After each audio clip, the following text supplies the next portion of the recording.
Alright guys, so I am back with more Spyro Ripto's Rage, and today we are going to go do the second level.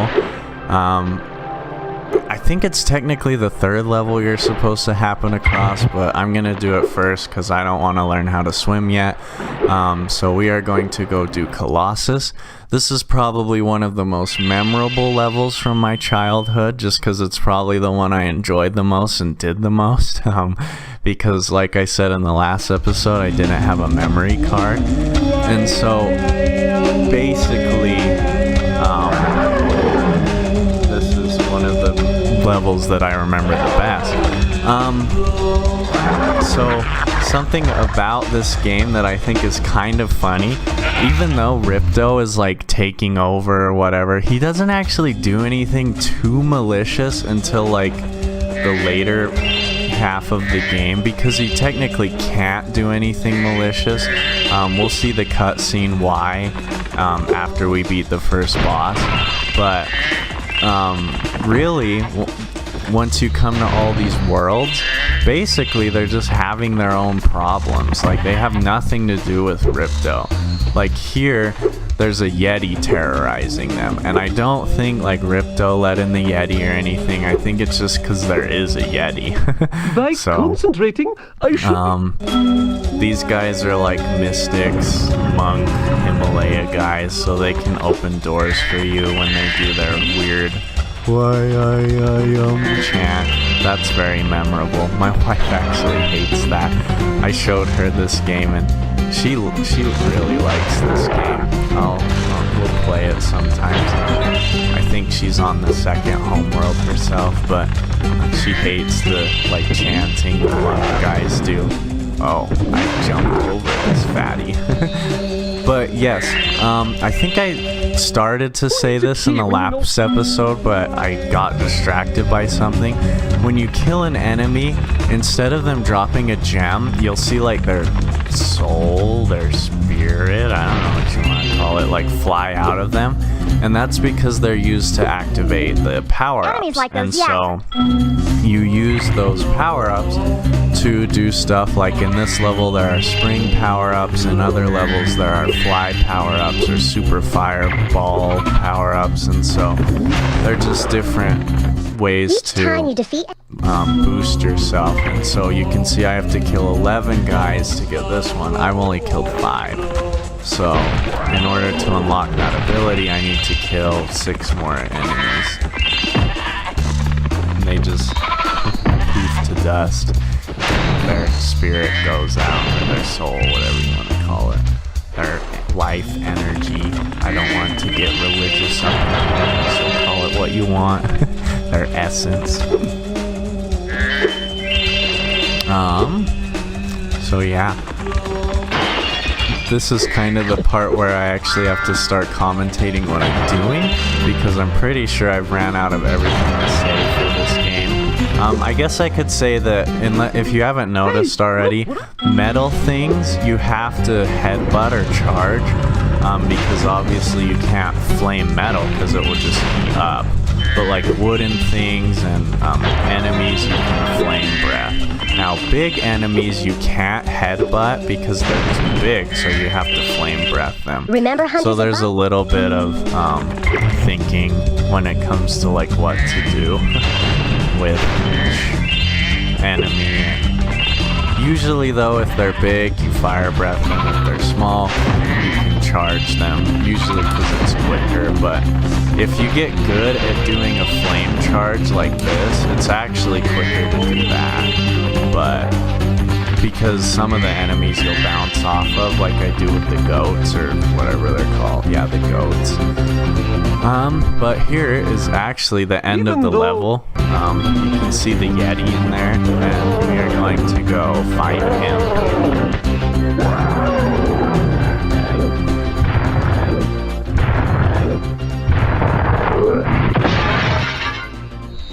I thought the Yeti was tougher than that. So, I don't know if they wanted to be funny or if they just couldn't come up with it. It's probably because they wanted to be funny, because this is a kid's game.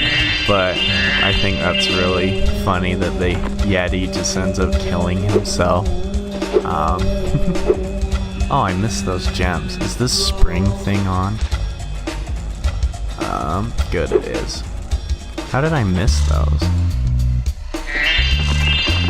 So now that the spring thing is on, you use this to like, I can get back up and not have to go all the way back around. So I can, and it actually helps me reach parts of the level that I haven't been to yet. So I am going to go, instead of this way, I'm going to go this way. And I'm going to pick up some gems over here. And then I'm going to go and fire breath. Where is it? Oh, it's down here. I'm going to go fire breath this rocket, which will blow up that metal canister, because that metal canister is too reinforced for me to headbutt. So I either need a super fire breath, which there is not that power up on this level, or I need a rocket. So in this instance, I will need a rocket. We'll wreck this guy. Pick these up. And then I actually am going to go back up to where I was, because there's an NPC, the professor. If you remember the professor from last episode, he has a job for me to do. So there's these spirits all over the place, goodness. and they're like haunting everything. And now that I have chased that one away, they have possessed those yellow Buddha statues that you see around the place. Excuse me. And so I have to flame them to get the ghosts to come out. And these ghosts were kind of freaky as a kid. Obviously they're just like ghost heads, but when you're a kid, man, ghosts are freaky. Especially the music to this place. I don't know if I'm talking too loud over the music, or if the music is playing too loud over me, but the music to this place makes it kind of weird. So we are just going to, sadly we have to backtrack, but we're just going to backtrack through the level and flame the statues, and then we will go and play the last minigame of this level, which is probably a lot of people's favorite, except for the speedrunners, because there is a bit of RNG in the... Oh, I missed that. Good thing I came back.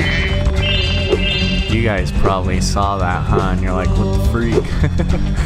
I think that's funny how when you're recording a video, you don't notice some stuff, but when you're watching a video, you notice everything.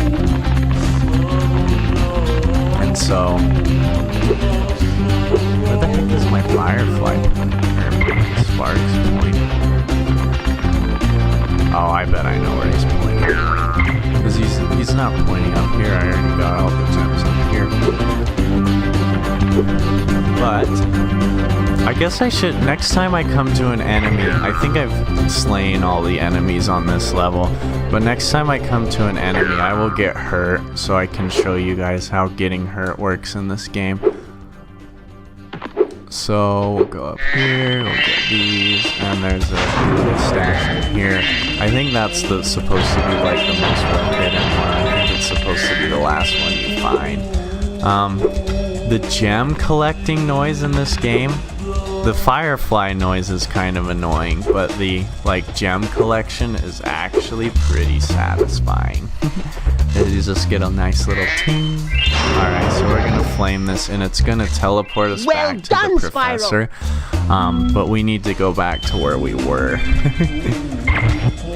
So maybe we should have saved that for on our way back. But oh dang it, I was gonna try to land on that. Now we are on our way to the last mini game of this level, which is like I said, if you're a casual player, it's fun. If you're a speedrunner, you probably hate it. And if you're my wife, you will hate it even if you are a casual player. But we are going to be... Oh, I got all the gems. Ah, Spyro! We are going to be playing hockey. Now, this first round is just you versus this goalie koala or bear, I don't know what he is, on ice skates. So basically it's a time attack. You just have to score in the allotted amount of time. It's really easy if you can get the angle right, because he actually throws the puck at him the same way every time, and it bounces off his stick. It will always ricochet off the goalie. So if you can get in the way correctly, you can pretty much always get okay, that time it was wank, but most of the time you can always get the puck just off the starting ordeal. And that's why speedrunners don't like this part, because it's kind of random sometimes which way the puck will fly. But the next part of this is actually a two-parter minigame, is actually more random. So if you run into the goalie, he will make you spit out the puck. So you want to try to not run into the goalie. But if you are having trouble with this, one thing you can try is, instead of shooting it into the goal, you can just skate around this guy and run into it, and it will spit out the puck for you. Well done. And so, as long as you're quick enough, it's honestly not that hard. Now, the next part of this mini game is actually a versus, and so you get your own goalie, and then you also get an opponent who apparently nobody likes because they cheer for you, but when he scores, everyone boos. And you can flame breath him to knock him over, but which will make him lose the puck. He'll stop, what do you call it, juggling it? I don't know. Dang it. I think he might score off that. Oh no, he didn't have it. But yeah, if you run into him, you'll drop the puck too. So I've seen the goalie. I've seen your own goalie score on himself before. It's really dumb, and sometimes like this, because of the ice, the puck can be kind of tricky to pick up. So you just gotta watch that. Luckily though, this one isn't timed. This one is just don't let him score 5 points on you before you get the 5 points on him kind of deal. So now I think we just have to do two more.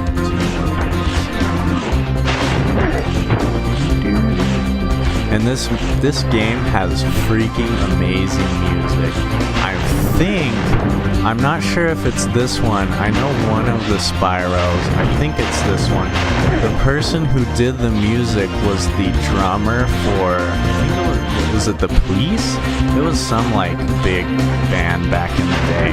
They helped out with a lot of the music, and it's all excellent. I love the soundtrack to this game. I don't have it or anything, but it's still wonderful. And that might be rose-colored ears. I don't know. What do you rose-tinted glasses? What do you call it with your nostalgia ears? I don't know, but give me that.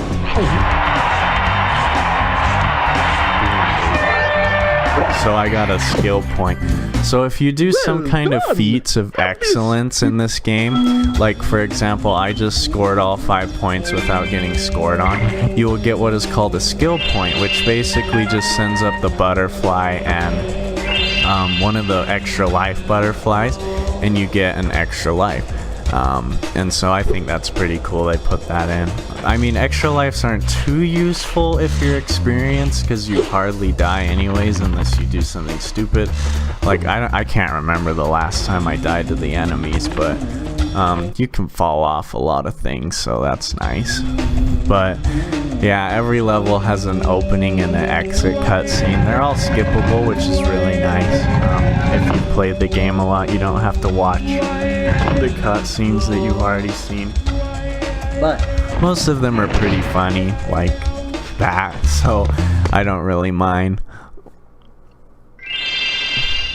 And you can always go back to a level and play it and rewatch the cutscenes. You have to push triangle while you're flying out of the level, and you'll get to watch the cutscene. But I think that is going to end it off here. So thank you very much for watching this episode. If you haven't yet, please be sure to subscribe.